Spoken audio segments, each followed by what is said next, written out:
তোমাকে বহুদিন পূর্বে বলে গেছি যে তোমার বাপকে যদি আমি কুকুর শ্রীগালের চেয়ে বেশি খারাপ প্রমাণ করতে না পারি আমি বক্তব্য দিব না। এটা তো রংপুর। তার মানে রংপুর মানে কি বলতে চাচ্ছেন আব্দুর রাজ্জাক সাহেব? বরং রংপুর মানে বলতে চাচ্ছি যে প্রায় মানুষই বোনকে জমি দেয় না। বাপ মারা গেছে 10 বছর হলো, জমি ভাগ হয়নি, অথচ আমি বলেছি বাপকে মাটি দিয়ে আগে জমি ভাগ করতে হবে, তারপরে খেতে হবে। তুমি বলো যে আমার বাপ জমি নিবে সকালে আর আমার ফুফু জমি নিবে বিকালে, এইটুকু চলবে? এইটুকু বলো তুমি। সকালবেলায় তোমার বাপ জমি ভাগ করে নিবে আর বিকালবেলায় তোমার ফুফু নিবে, এই 12 ঘন্টা পরে নিবে, এটা প্রমাণ করো দেখি। 10 বছর হলো তোমার দাদা মারা, এখন পর্যন্ত তোমার বাপ তোমার ফুফুকে জমি দেয়নি। দেয়নি কেন?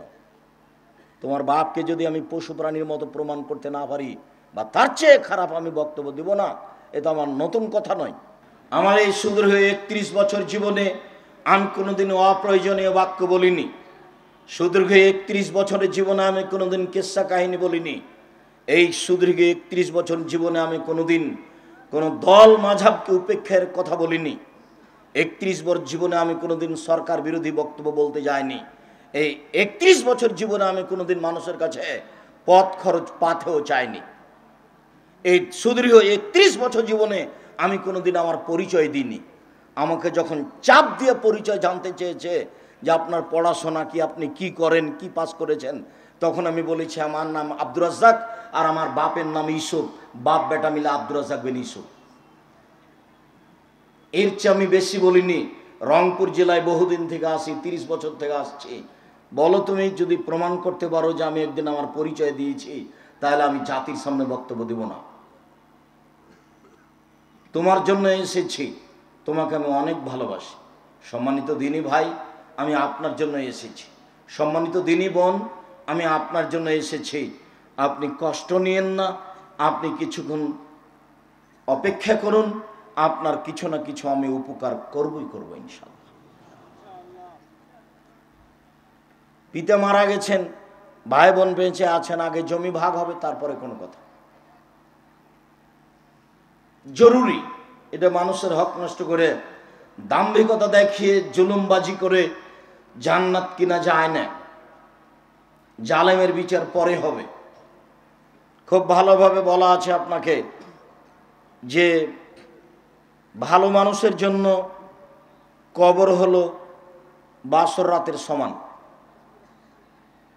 অথচ একজন মানুষ কবরে আছে 4 কোটি বছর থেকে, 10,000 বছর থেকে, 50,000 বছর থেকে একটা লোক কবরে আছে।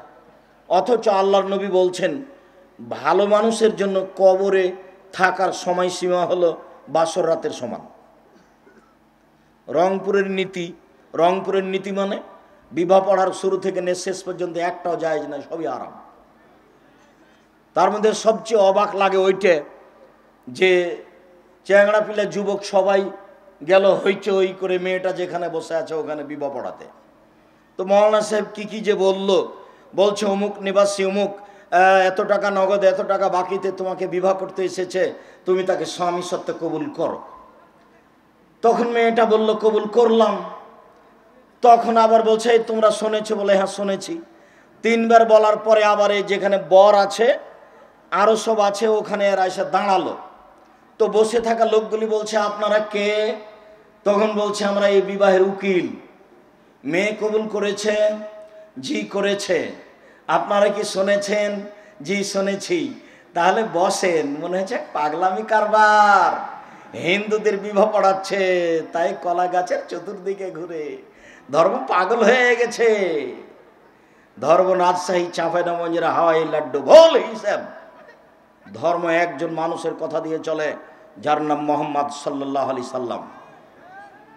যার 1 গিলাস পানি পান করতে 5টা বিধান লাগে, তার নীতিতে বিবাহ পড়ার নীতিও আছে। আমি বলেছি রাজশাহী চাঁপাইনবাবগঞ্জের বিবাহের শুরু থেকে নিয়ে শেষ পর্যন্ত একটা কাজও জায়েজ নয়, সবই হারাম। তার মধ্যে গাইবান্ধা, রংপুর, লালমনিরহাট, নীলফামারী এইসব জেলার যে নীতি বললাম, এই নীতি একেবারেই নোংরা, বর্বর, জঘন্য। তারপরে বর আবার কথা বলতে পাবে না, কথা বললে নাকি বেয়াদব। ওকে মুখে রুমাল দিয়ে পশ্চিম দিকে মুখ করে বসে থাকতে হবে। ওকে এখন জিকির করছে নাকি? এইটা কেন? টাকা তো বরই দিবে, মোহর তো ওই দিবে, তো কথা তো বলতে পারে, বলাই স্বাভাবিক।